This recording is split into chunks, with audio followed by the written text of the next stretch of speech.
Jangan harap bisa dilantik bulan Oktober 2024. Nonsen bisa dilantik. Bagaimana rakyat bisa menerima produk haram, produk tidak halal, produk curang, produk yang menipu rakyat, produk mengambil suara, merampok suara rakyat. Tidak akan kita terima pemimpin model begitu. Nakis, kita punya pemimpin dengan diproduk oleh kecurangan dan kejahatan politik. Maka terus kita berjuang. Tiada hari tanpa aksi, tiada hari tanpa demonstrasi, sampai kezaliman runtuh. Rezim Jokowi ganti secepatnya. Mudah-mudahan Allah Subhanahu wa Ta'ala menolong kita. Dan jangan lupa, Oktober masih lama, kesempatan kita masih banyak. Kalaupun MK berkhianat, tapi kita harapkan MK mengikuti suara rakyat. MK menjadi pejuang daripada aspirasi, perasaan hukum, perasaan politik rakyat Indonesia. Kalau begitu, kita akan hargai MK. Kita akan berterima kasih kepada MK. Andai hakim-hakim MK itu menjadi penegak kejujuran, kebenaran dan keadilan, menjalankan misi konstitusi pasal 22, pemilu bisa dibubar harus jujur dan adil, maka MK adalah pengawalnya. Ayo kita harapkan, ayo kita doakan, mudah-mudahan hakim konstitusi diberi kekuatan dan keberanian untuk memutuskan sesuai hati nuraninya. Sesuai hati nuraninya. Kalau tidak, lawan, lawan, lawan, hancurkan, hancurkan, hancurkan. Nasrul minallah wa fatun qarib. Wabasyiril mu'minin. Wassalamualaikum warahmatullahi wabarakatuh. Kita mengingatkan, jangan mundur, jangan menyerah, jangan takut. Kita lawan sampai terjadi perubahan di Republik ini. Merdeka! Allahu Akbar! Tugas kita adalah melemparkan tongkat Musa. Nanti Allah yang akan mengubahnya menjadi ular-ular yang akan memakan ular-ular palsu sihir Fir'aun. Tugas kita adalah melemparkan tongkat Musa untuk membelah lautan. Wama romaita iz romaita walakinnallah haroma. Lemparkanlah tongkatmu Musa, nanti bukan tongkatmu yang membelah lautan, tapi Allah yang akan membelah lautan. Kita lemparkan tongkat itu di sini, di MK. Insya Allah, Allah yang akan memenangkan perjuangan kita semuanya. Allahu Akbar. Saya Bunda Mary, kami datang dari Lampung untuk mensupport kepada Bapak Anies dalam sidang MK hari ini. Kita menggugat atas ada indikasi dugaan kecurangan di dalam Pilpres kemarin. Kami dari daerah berkumpul, tentunya teman-teman tim hukum di dalam itu sudah membawa data-data, fakta-fakta yang akan digugat di persidangan nanti. Yang jelas itu kami sebagai rakyat ingin memiliki seorang pemimpin yang ngerti tentang etik. Dari awal saja itu Gibran, paslon nomor 2, calon wakil presiden itu sudah melanggar kode etik di MK maupun di KPU. Nah ini hal yang inti ya. Kami tidak ingin negara ini dipimpin oleh seorang pemimpin yang tidak ngerti tentang etik. Dua-duanya didiskualifikasi, atau kalau memang tidak bisa dua-duanya, satu saja cukup, yaitu Gibran, dan diulang pemungutan suaranya. Dan harusnya kalau keberatan terhadap Gibran ini kan berulang-ulang dibilang, sama misalnya Hotman Paris bilang sudah bertemu 5 kali debat kok, sudah salaman, rangkul-rangkul, masa nggak mengakui orang, ya kan? Ini kan secara hukum itu pengakuan, itu nggak ada keberatan. Waktu mengambil nomor juga terima aja semua. Harusnya ketika mau dimulai keberatan, tapi kan tidak keberatan. Keberatan semua ini, gugatan semua ini ada ketika kalah, ya kan? Ketika kalah baru ngomong macam-macam, dan kemudian mereka tidak menempuh. Kalau menurut saya ini paslon 01 tidak taat hukum. Lawyer itu pegangannya adalah undang-undang, ya. Bukan pendapat, bukan opini, bukan asumsi. Saya Prabowo menang segera pindah agama. Saya nggak percaya. Ya, saya yang percaya yang menang itu adalah Anies Baswedan. Karena Allah tidak ridho Prabowo jadi presiden. Waktu saat kampanye bukannya berzikir malah berjoget-joget nggak jelas. Lihat Anies kampanye sambil jadi imam dari Padang, kan itu mau jadi presiden. Mana pantas Prabowo jadi presiden, hasilnya apa? Kampanye bukannya berzikir, bukannya berselawatnya malah joget-joget nggak jelas. Udah badannya kayak apa? Tuhan, jika kami kumpulan orang-orang menuntut kebenaran, alirkan badai tsunami, arahkan alirannya menuju KPU, menuju Bawaslu, menuju Istana. Tuhan, dalam Ramadan 1445 Hijriah, kabulkan ya Rob. Antum apa Bapak udah sepuh, udah kasih aja yang muda ntar lagi diganti nama Samsul, aduh. Iya nggak? Itu muda kok. Ya Samsul apalagi pelongo pinter nggak sih? Ya ngomongnya kagak pinter, udah jauh sama. Kata siapa? Pas debat kan pinter banget ya. Aduh lawang diajarin, ada monitornya di belakang. Oh kita emang bukan. Ngapalin ya kok, lu ya? Pak, Indonesia orang pinter, rakyatnya orang cerdas. Jangan mudah dibodohi. Mereka oligarki dengan semena-mena seperti itu, ngapain? Ini kalau Prabowo udah ditetapin presiden gimana malam ya, ini? mau nggak mau diterima udah, mau gimana? Kita udah doang berusaha ya tiap hari. Perang. Itu udah perang, tapi kan tetap menangan mereka, Pak. Teman kita ditangkap-tangkapin apa itu, Pak? Siapa yang jadi Bapak Presiden? Anies. Abah Anies jadi presiden. Entah dilantik Abah Anies nomor 1. Abah Anies. Abah Anies nomor 1. Cinta damai. Dicium sama anak kecil mau, sama bapak-bapak mau, sama nenek-nenek cium tangan mau. Presiden kayak gitu. Abah Anies jadi presiden sedunia. Abah Anies. Abah Anies nomor 1. Abah Anies. Abah Anies nomor 1 yang dilantik. Pengumuman menang Abah Anies. Alhamdulillah Abah Anies nomor 1. Penentuan 2024, apakah Indonesia akan lepas ke tangan asing? 2024 hanya segelintir rakyat yang masih waras, yang bisa berpikir, yang masih bersikap proaktif terhadap keadilan, kebenaran untuk anak cucu kita. Bagaimana nasib anak cucu kita di kemudian hari jika Bawaslu, KPU, pemerintah dan lembaga semuanya bersikap munafik ketika konstitusi tidak dijalankan dengan benar, ketika konstitusi dihianati, maka itulah terjadinya pengkhianatan terhadap rakyat Indonesia yang sudah menitipkan ribuan jutaan suara kepada sebuah lembaga. Ketika lembaga-lembaga itu mengkhianati, artinya perang antara pemerintah, lembaga versus rakyat. Oke?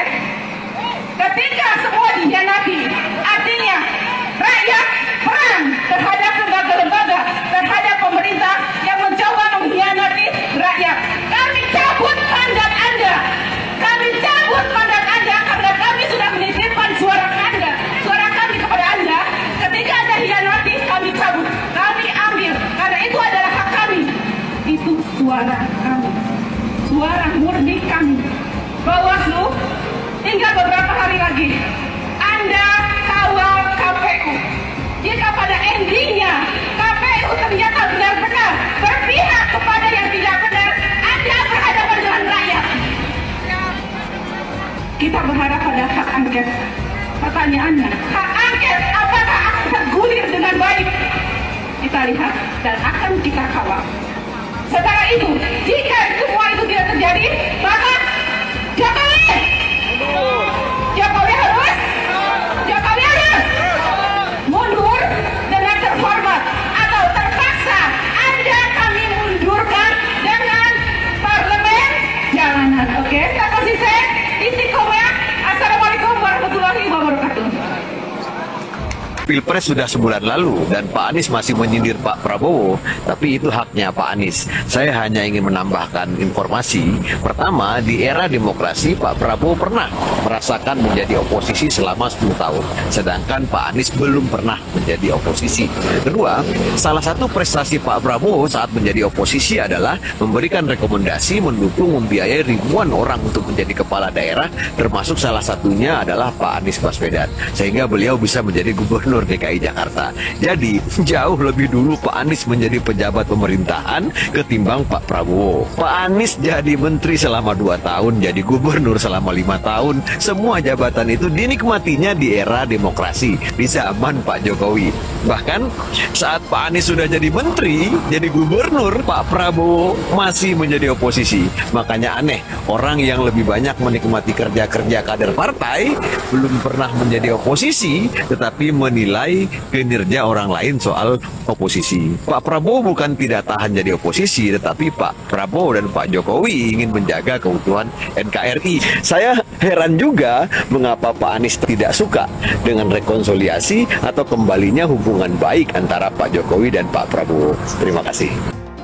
Jadi Bapak Ibu sekalian, ayolah kita sama-sama, kita kompak, Pilpres sudah selesai, jangan lagi ada nomor-nomor sana, nomor situ. Itu kan presiden ya sudah terpilih presiden sekarang, ya kita bantu presiden terpilih untuk kita maju ke depan.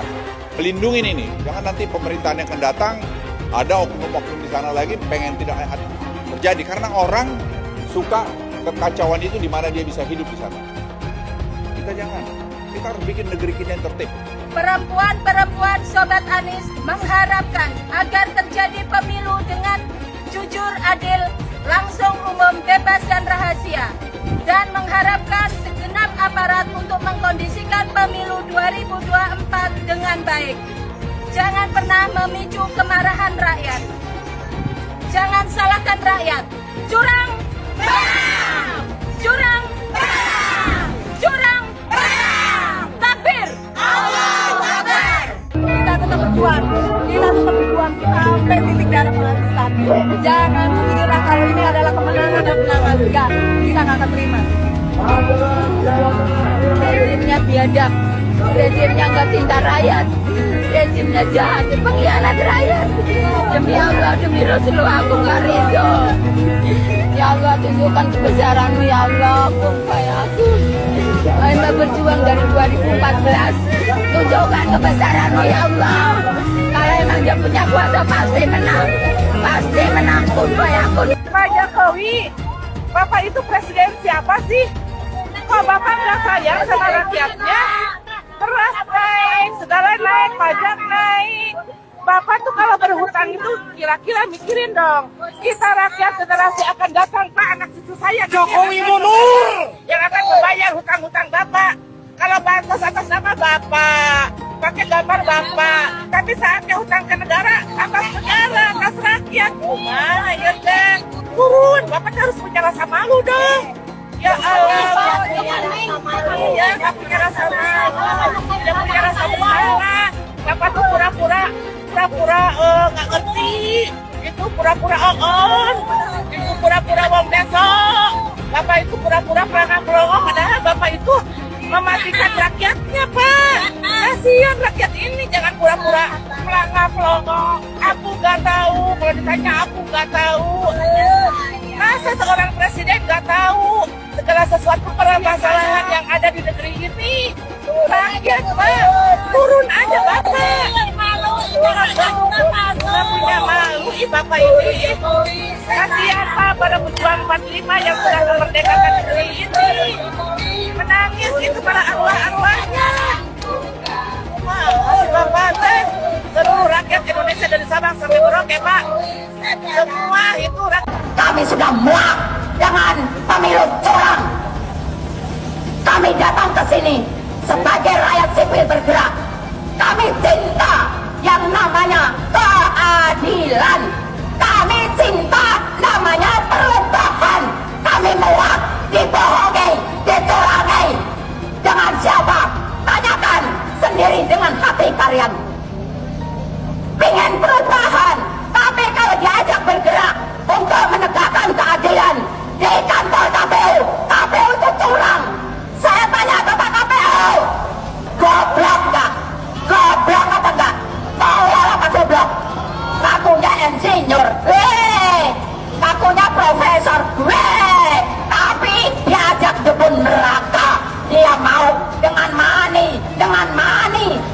mengembalikan jabatan yang terjual belikan negara kita oleh siapa? Komunis-komunis Cina. Ini fakta. Kalian gak usah takut menyampaikan kebenaran. Kalian gak usah takut. Yang hak katakan hak, batil katakan batil. Allahu Akbar, Allahu Akbar. Dan semua yang pelaku curang wajib didiskualifikasi. Audit KPU, audit ketua KPU, audit anggota KPU, audit sistem KPU. Temukan siapa pelaku pidana, tangkap dan hukum. Baru kita pikirkan pemilu ulang. Kalau tidak ada audit KPU, tidak ada audit ketua KPU, maka kita wajib menolak apapun hasil dari yang diputuskan oleh KPU. Siap lawan, siap lawan, siap lawan, Allahu Akbar. Seharusnya pemilu diulang sampai Anies menang. Catat ya, tahun 2024 pasti ada yang menuding KPU itu curang. Pilpres, apakah curang? Pilpres juga ada curang, tapi itu di bawah, bukan kontestan, bukan pemerintah. Di bawah, dan sama-sama curang. Oleh sebab itu di Pilpres itu, kalau kecurangannya tidak signifikan, curang 10.000 suara. Terbukti, nah, yang satunya curang juga 5.000 suara. Apakah pemilu batal? Nggak bisa, kalau nunggu pemilu bersih, pemilu nggak akan bisa. Oleh sebab itu, yang curang-curang itu diselesaikan melalui hukum pidana. Curang, bawa ke pengadilan, terbukti 500.000 dia curang, tetap menang dia. Karena 500.000 ini kalau diberikan ke saya, tetap kalah 4 juta. Tapi apakah yang curang 500.000 itu dibiarkan? Tidak. Itu ke pengadilan pidana. Teman-teman, saya harus bilang bahwa orang-orang yang semakin panik dengan tingginya approval rate atau tingkat kepuasan publik terhadap Pak Jokowi, semakin hari semakin biadab. Di jagat dunia maya, ramai mereka sebut Pak Jokowi sebagai pengkhianat, pembohong, dan lain-lain. Ramainya upaya pembusukan kepada Pak Jokowi yang saya duga adalah sebagai upaya elektoral untuk menghentikan fenomena tingginya approval rate Pak Jokowi. Dinyinyirin seolah Pak Jokowi membagikan bansos untuk meningkatkan tingkat kepuasan masyarakat. Padahal saat menyusun program bansos, setidaknya 8 kementerian itu dilibatkan. Bahkan kebutuhan akan bansos ini dikaji secara teknokratik oleh Bappenas, dianalisis perspektif keuangannya oleh Kementerian Keuangan, lalu disetujui oleh DPR RI yang lintas fraksi. Saat itu nggak diributin, bahkan disetujuin. Lalu kenapa sekarang diributin? Ya program bansosnya diributin, ya Pak Jokowi yang bagiin langsung bansosnya juga diributin. Ya karena yang ributin ini dulu belum merasakan dampak elektoral dari pecah kongsi dengan Presiden Jokowi. Ketika dampak tersebut udah dirasain, mereka sibuk menyerang Pak Jokowi dengan membabi buta. Jangan hanya karena adanya korelasi negatif antara kepuasan rakyat terhadap kinerja Pak Jokowi dan elektabilitas si Copras-Capres, maka terkesan takut kalau Pak Jokowi dicintai rakyat. Bahkan mereka nggak ada yang bisa buktiin semua tuduhan yang mereka tembakin ke Pak Jokowi. Justru dari kubu mereka lah yang pernah terbukti melakukan kecurangan. Saya mensyukuri kenapa kalah, kenapa ditahan. Saya bersyukur atas itu semua. Saya coba bayangkan ya, kalau seandainya waktu itu kita menang gitu ya, hari ini belum tentu kita bisa nikmati seperti ini. Kita bersyukur 5 tahun Tuhan izinkan kasih ke orang yang pintar ngomong untuk kerja. Coba kalau kita bayangkan gitu ya, kalau kemarin saya masih jadi gubernur, ini saya udah turun ini. Tapi yang pintar ngomong itu dikira orang hebat kan? Ini lebih berbahaya tahun 2024, langsung ketahuan karakternya. Langsung ketahuan itu. Di saya juga ada kutipan Pak di kamar saya Pak. Tulisannya, Jakarta telah mengambil keputusan yang fatal. Jangan hanya konsentrasi pada pembangunan benda-benda mati yang indah difoto dan bisa ditunjukkan dalam 5 tahun hasilnya. Kalau kita mau menilai sebuah janji, maka lihat janjinya atau lihat kenyataannya. Dulu janjinya apa ya? Dan ini aneh, betul-betul aneh. Ini bukan kampanye, tapi saya sampaikan di sini. Di satu sisi menyiapkan jalur-jalur air untuk dikirim ke laut, di sisi lain di lautnya dipasang dengan pulau reklamasi, tinggal tunggu waktu jadi rob, air balik. Dan ini melawan sunatullah. Kenapa? Air itu turun dari langit ke bumi, bukan ke laut. harusnya dimasukkan ke dalam bumi, masukkan tanah. Di seluruh dunia air jatuh itu dimasukkan ke tanah,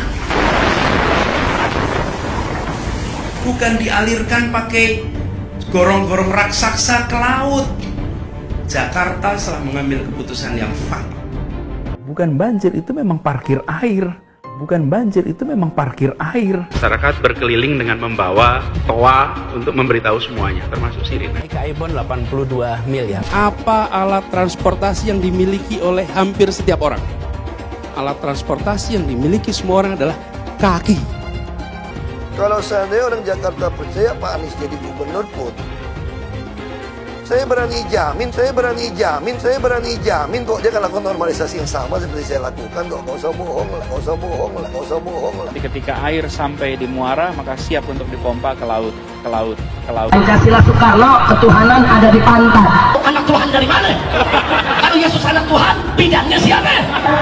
Besok di seluruh wilayah Indonesia kami katakan dan Iblis hanya menggoda orang yang beriman. Makanya jarang-jarang orang kafir kerasukan setan. Yang kerasukan setan itu orang baik-baik. Jarang, saya belum pernah nengok Cina kerasukan setan. Pernah tak Ahok itu kerasukan setan? Enggak, setannya juga pernah. Karena sesama setan dilarang saling menggoda. Karena di salib itu ada jin kafir. Karena di salib itu ada jin kafir. Karena di salib itu ada jin kafir. Haleluya. Kepalanya ke kiri apa ke kanan? Kepalanya ke kiri apa ke kanan? Tetap percaya salib itu lambang mulia, bukan jin. Kok ketawa? Aku nggak nyindir siapa-siapa loh. Anies merupakan antitesis daripada Pak Jokowi. Antitesis artinya bertolak belakang dengan Jokowi. Anies sudah menyatakan tidak akan melanjutkan semua program dari Pak Jokowi. Jadi semua pembangunan yang dilakukan oleh Pak Jokowi akan dihentikan oleh Anies jika Anies menjadi presiden. Lagi pula Anies didukung oleh khilafah dan pendukung Anies adalah ormas seperti FPI dan HTI. Apa kita mau FPI dan HTI kembali di Indonesia jika Anies memimpin? Anies juga dikenal sebagai bapak politik identitas yang menghalalkan segala cara untuk menggapai kekuasaannya, termasuk menggunakan politik identitas berbasis agama. Lihatlah di kasus Ahok waktu itu. Kita sudah bisa melihat hasil kerja Anies selama 5 tahun di Jakarta. Tidak ada satupun janji yang dipenuhi dan tidak ada kinerja yang bisa dibanggakan. Dari DP 0%, OKOC, kelebihan bayar, Formula E, banjir, sumber resapan, jalan rusak, dan gonta-ganti nama jalan. Lihatlah rekam jejak Anies selama 5 tahun. Bayangkan Indonesia ke depan jika dipimpin oleh Anies. Dan bayangkan jika Anies menang. HTI dan FPI, ormas khilafah yang dibubarkan itu akan dikembalikan oleh Anies. Apakah kita mau Pancasila diganti jadi khilafah? Perkataan Ahok sudah terbukti dan Jakarta sudah menjadi korban. Jangan biarkan Indonesia menjadi korban kibulan Anies Baswedan. Umat minoritas, terutama kaum Tionghoa, tidak akan memilih Anies Baswedan. Bagi seorang presiden, pelanggaran tidak dilihat dari luasnya dampak dan sifat TSM-nya. Bagi seorang presiden, pelanggaran adalah pelanggaran dan itu merupakan pelanggaran terhadap sumpah jabatannya. Makanya walaupun sekecil apapun pelanggaran seorang presiden dalam mempengaruhi hasil Pilpres yang baru lalu, pelanggaran tetaplah pelanggaran dan karenanya patut dihukum. Seandainya Presiden Jokowi ini terbukti sedikit saja melakukan pelanggaran, melakukan kecurangan, melakukan yang tidak etis untuk memenangkan anaknya, yakni Gibran, di ajang Pilpres kemarin, maka ini patut untuk dicatat. Maka sifat TSM, sifat terstruktur, sistematis, dan masif tidak dibutuhkan, tidak perlu dipertimbangkan dalam menghukum kesalahan presiden tersebut. Pertanyaan kita kemudian, pertanyaan penting kita, di bagian mana saja Presiden Jokowi bisa melakukan pelanggaran yang terkait dengan Pilpres kemarin? Jawabannya, pelanggaran tersebut mungkin saja dilakukan bahkan jauh-jauh hari sebelum proses Pilpres berlangsung. Sebab, dugaan cawe-cawe Pak Jokowi buat mempengaruhi hasil Pilpres sudah ada indikasi-indikasinya jauh-jauh hari sebelum proses Pilpres itu sendiri berlangsung. Dan karena cawe-cawe presiden begitu terbuka dan dilakukan dalam berbagai tahapan pemilu, kemungkinan para hakim konstitusi menemukan satu saja pelanggaran presiden menjadi sangat terbuka. Apakah itu dalam kasus Paman Usman di Mahkamah Konstitusi, dalam penyaluran bansos, dalam pengerahan aparat, ASN hingga kepala desa, ataupun dalam tahapan pemenangan lainnya. Di sini, langkah mempermainkan status hukum seseorang boleh dikata adalah pelanggaran. Seharusnya proses hukum di Kejaksaan Agung itu tidak boleh diintervensi oleh siapapun, termasuk oleh presiden. Tentu, menyandera ketua umum partai hanya satu cara saja dalam menguasai tiket partai untuk ajang Pilpres. Ada beberapa cara lain dan tidak semuanya adalah pelanggaran. Sebagai contoh, salah satu peristiwa yang bisa dianggap sebagai langkah awal cawe-cawe presiden adalah tekanan dan ancaman terhadap ketua partai politik. Ini bisa dilakukan untuk mengendalikan partai politik sebagai kendaraan untuk pencalonan capres dan cawapres. Dan dari berbagai pemberitaan sebelum ini, kita tentunya bisa simpulkan kalau salah seorang ketua umum partai besar telah tersandera kasus hukum di Kejaksaan Agung sehingga partainya kemudian jatuh ke dalam kendali presiden. Di mana presiden bisa dianggap cawe-cawe adalah ketika KPU, Komisi Pemilihan Umum, melakukan pelanggaran dengan menerima berkas cawapres Gibran, padahal belum ada aturan, belum ada PKPU yang menjadi turunan dari putusan Mahkamah Konstitusi tadi. Untuk kasus ini, Ketua KPU sudah dinyatakan melanggar dan dihukum oleh DKPP, yaitu Dewan Kehormatan Penyelenggara Pemilu. Pertanyaannya, apa motif KPU melakukan pelanggaran ini? Apakah sebagaimana Ketua Umum Partai tadi, ada pimpinan KPU yang juga tersandera oleh kekuasaan? Pertanyaan kita, mengapa KPU terburu-buru menganggap putusan MK harus dijalankan di ajang Pilpres 2024? Padahal mereka belum berkonsultasi dengan para wakil rakyat di parlemen. Padahal putusan MK sendiri tidak menyatakan perubahan tersebut harus dijalankan di ajang Pilpres tahun ini. Mana presiden bisa dianggap cawe-cawe dan melakukan pelanggaran adalah ketika Mahkamah Konstitusi memutuskan untuk mengubah syarat capres dan cawapres sehingga Gibran jadi memenuhi kriteria buat maju di ajang Pilpres. Di tahapan ini yang patut kita catat adalah kesimpulan MK-MK bahwa memang sudah terjadi intervensi kepada MK. Putusan Mahkamah Konstitusi tersebut sungguh aneh dan kemudian memang terbukti. Majelis Kehormatan MK menyatakan ada intervensi terhadap Mahkamah Konstitusi dalam putusan tersebut. Paman Usman pun dikenai hukuman. Dia sampai kehilangan jabatannya sebagai Ketua Mahkamah Konstitusi. Kita lanjut ke tahapan berikutnya, yang keempat nih, yaitu dalam penyaluran bansos atau bantuan sosial. Tampaknya banyak yang tidak lazim, mungkin tidak sesuai prosedur dalam penyaluran bansos menjelang hari pencoblosan Pilpres ini. Jadi, sudah sangat tepat kalau para hakim konstitusi mendalami masalah tersebut agar praktek curang ini bisa dicegah, bisa dilarang untuk dipraktekkan lagi di masa yang akan datang. Pengungkapan masalah bansos ini penting sekali, sebab penggunaan anggaran negara, penggunaan uang rakyat untuk kepentingan elektoral sudah terlalu lazim dilakukan, terutama dalam pilkada-pilkada. Maka dari itu, Majelis Hakim Konstitusi pun sampai-sampai merasa harus memanggil 4 menteri dari Kabinet Presiden Jokowi buat menerangkan kebijakan yang mencurigakan ini. Lalu, ada tahap yang kelima, yakni pengerahan aparat dari kepolisian, ASN hingga aparat desa untuk mengintimidasi dan menggiring warga agar memilih paslon nomor 2. Tentunya sekarang ini kita sudah banyak mendengar cerita dan membaca pemberitaan seputar pengerahan aparat untuk menggiring suara warga. Nah, pertanyaannya, bagaimana aparat di berbagai daerah dapat bergerak serentak dan seragam kalau tidak ada orkestrasi dan instruksi dari atas? Satu saja pelanggaran presiden yang bisa diungkap, cukup satu saja, maka Pak Jokowi sudah bisa dianggap melanggar sumpah jabatannya. Nah, sekarang pertanyaannya, sejauh mana para hakim konstitusi bisa mengungkap semua celah pelanggaran ini? Sampai sejauh mana mereka ini bisa membongkar semua ini? Ya sayangnya kita masih harus sabar, menunggu sampai setelah liburan lebaran nanti buat menemukan jawabannya. Lalu, siapa di antara para pejabat struktural negara yang punya motif menggerakkan aparat memenangkan paslon 02? Kalau bukan ayah dari salah seorang kontestan tersebut. Paling tidak, di 5 tahapan tersebut, di tahap akuisisi tiket parpol, putusan MK yang meloloskan Gibran, pelanggaran KPU yang juga meloloskan Gibran, penggunaan bansos hingga pengerahan aparat untuk memenangkan paslon nomor 02, kita bisa menemukan cawe-cawe presiden dan celah pelanggaran yang mungkin dilakukan. Dulu Anies bisa menang karena menggunakan agama dan etnis. Isu agama, ras, dan antar golongan dinikmati oleh relawan Anies. Saat itu Anies didukung oleh FPI, HTI, dan pengasong khilafah lainnya.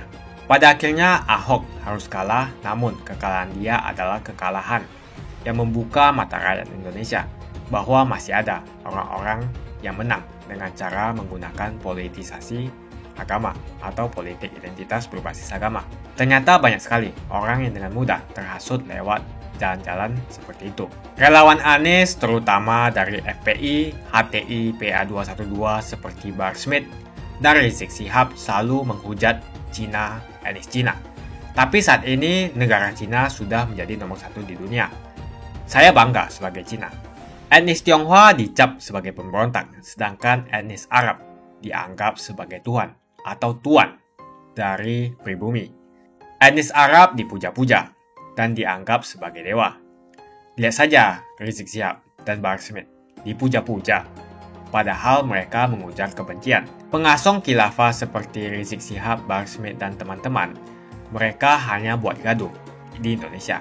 Sedangkan negara yang mereka sanjung-sanjung itu, Arab Yaman, masih belum maju dan masih terbelakang. Saya percaya Indonesia dengan mayoritas pribumi juga akan menjadi negara maju. Seharusnya Arab Yaman belajar dari negeri Cina, seperti kata kitab suci. Belajarlah sampai ke negeri Cina. Anies dan juga pendukung Anies, seperti Rizik Syihab, Bahar Smith, dan kelompok-kelompok HTI dan FPI, harus belajar ke negeri Cina, supaya tidak lagi melakukan kelebihan bayar. Yang jelas saya memilih pribumi, bukan yang dari Yaman. Ganjar jelas pribumi, nasionalis, dan pasti akan melanjutkan visi dan misi dari Pak Jokowi. Suara Ahok merepresentasi warga minoritas, dan etnis Tionghoa mendukung Ganjar Pranowo. Ahok pasti akan mendukung Ganjar, karena Ahok anti radikalisme. Ahok yang jelas tidak akan mendukung Anies Baswedan, karena Anies Baswedan didukung oleh kelompok khilafah, HTI, dan FPI, ormas terlarang itu. Anies merupakan antitesis daripada Pak Jokowi, dan diragukan kenasionalisannya, apalagi pribumiannya. Antitesis artinya bertolak belakang dengan Jokowi. Anies sudah menyatakan tidak akan melanjutkan semua program dari Pak Jokowi. Jadi semua pembangunan yang dilakukan oleh Pak Jokowi akan dihentikan oleh Anies jika Anies menjadi presiden. Lagi pula Anies didukung oleh khilafah, dan pendukung Anies adalah ormas seperti FPI dan HTI. Apa kita mau FPI dan HTI kembali di Indonesia jika Anies memimpin? Anies juga dikenal sebagai bapak politik identitas yang menghalalkan segala cara untuk menggapai kekuasaannya, termasuk menggunakan politik identitas berbasis agama. Lihatlah di kasus Ahok waktu itu. Kita sudah bisa melihat hasil kerja Anies selama 5 tahun di Jakarta. Tidak ada satupun janji yang dipenuhi dan tidak ada kinerja yang bisa dibanggakan. Dari DP 0%, OKOC, kelebihan bayar, Formula E, banjir, sumber resapan, jalan rusak, dan gonta-ganti nama jalan. Lihatlah rekam jejak Anies selama 5 tahun.